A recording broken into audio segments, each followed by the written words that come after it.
So the second situation that Ibn Qayyim talks about when wanting to obtain an upright heart, he says here, Al-amru thani alladhi yastaqimu bihi qalb. He said the second situation or affair that the heart becomes upright with is ta'zim al-amr wa nahi wa huwa nashun an ta'zim al-amr al-nahi. He says it is glorifying the orders and prohibitions, and that does not happen except with glorification of the one who orders and prohibits. He says, فَإِنَّ اللَّهَ تَعَالَى ذَمَّ مَا لَا يُعَظِّمُهُ وَلَا يُعَظِّمُ أَمْرَهُ وَنَهْيَهُ. For verily Allah subhanahu wa ta'ala despises or belittles those that do not glorify Him nor glorify His orders or prohibitions. قال الله تعالى ما لكم لا ترجون لله وقارا. Allah says in the chapter of Noah, when Noah was speaking to the people, verse 13, what is with you that you do not miss glorification to Allah subhanahu wa ta'ala, or do you do not hope for Him from him in a glorious fashion, meaning to have mindfulness and fear of Him? Because the verses that were mentioned above, Nuh was speaking to the people when he was talking about the glorification that Allah subhanahu wa ta'ala gives them. وَجَعَلَ الْقَمَرَ فِيهِ نُورًا وَجَعَلَ الشَّمْسَ سِرَاجًا وَاللَّهُ أَنبَتَكُم مِّنَ الْأَرْضِ نَبَاتًا. Going on and talking about how Allah subhanahu wa ta'ala creates, and how Allah subhanahu wa ta'ala with the creation, manifestation of the creation, how He's in control of everything. He says here, قالوا في تفسيرها ما لكم لا تخافون لله تعالى عظمة. He says, what is the tafsir is, what is with you that you do not fear Him in a glorifying fashion? Because when Noah was calling the people to Islam, he was mentioning the greatness of Allah subhanahu wa ta'ala and the greatness of His creation. And when he was mentioning this, he was saying, ألم تروا كيف خلق الله سبع سماوات طباقا وجعل القمر فيهن نورا وجعل الشمس سراجا والله أنبتكم من الأرض نباتا ثم يعيدكم فيها ويخرجكم إخراجا. Even before that, he's saying ويمددكم بأموال وبنين ويجعل لكم جنات ويجعل لكم أنهارا. ويمددكم أموالا, and He is the one that gives you money and children, and He makes jannatin ويجعل لكم أنهارا, and He gives you gardens and rivers. So in looking at all of this, human beings cannot do this. So it is Allah subhanahu wa ta'ala that we should glorify and have fear of Him. Because if His greatness is able to form this, imagine what else He can do. Subhanahu.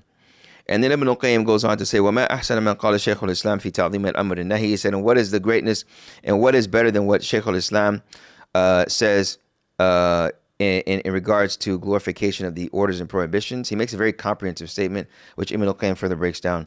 He says, هو ألا يعرض بترخيص جاف ولا يعرض لتشديد غال ولا يحمل على علة توهن الانقياد.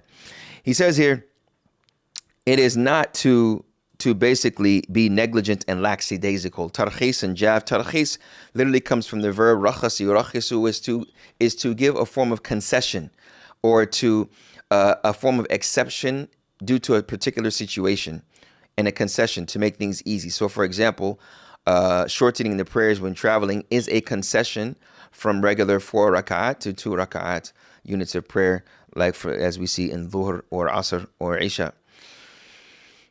And jaf is dry. So basically what you are doing is you are approaching the deen in a minimalist fashion. You are approaching the deen and what's the least I have to do, because it may be stressful for me, or inside I may not want to do that much. Tarkhis and jaf.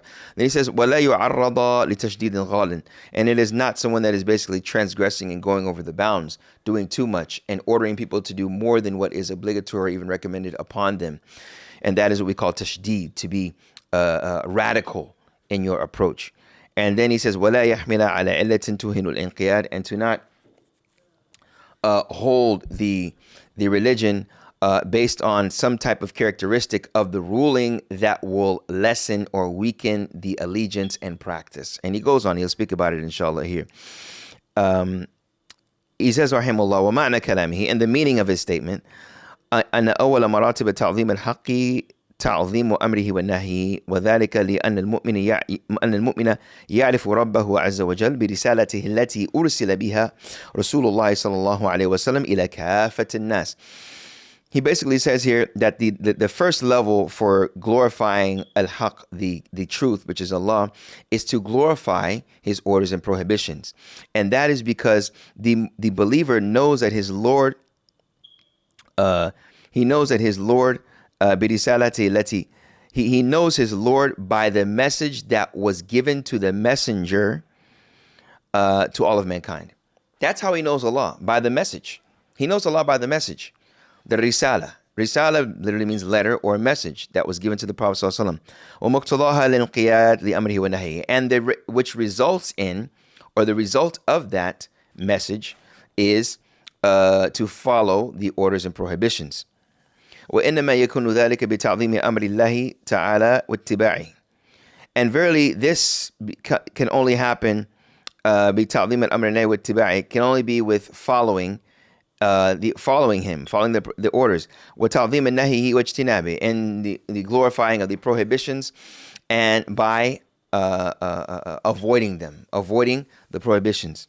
فيكون تعظيم المؤمن لأمر الله تعالى ونهي دالا